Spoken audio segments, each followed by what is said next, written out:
Все, что говорили, но я тоже кое-что говорил на других встречах, что вас не слышат, что вас не слушают, что делают, что хотят. Есть государственное лицемерие.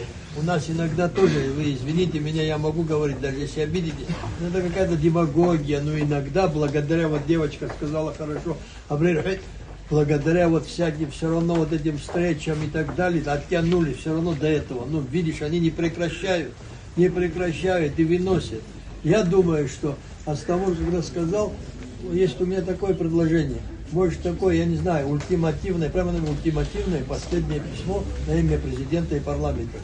Показать им, кто будет виноват в случае серьезного обострения ситуации, которая приведет к гибели государства.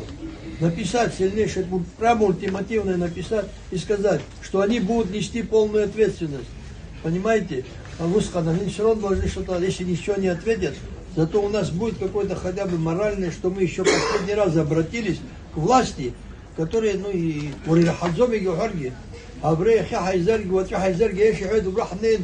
заседание допало, правильно сказали, вынесут и рассмотрят.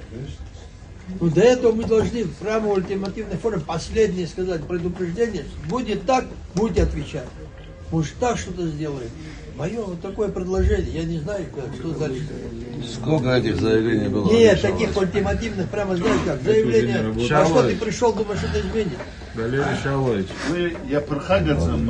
Орзелкадзом, дальше, Илырка Ароб, дальше Рхара, Хавус Яхар. Азвякихер, Джерак Халари, Чей Муску Халари. Мы взяли Харам тут задержали.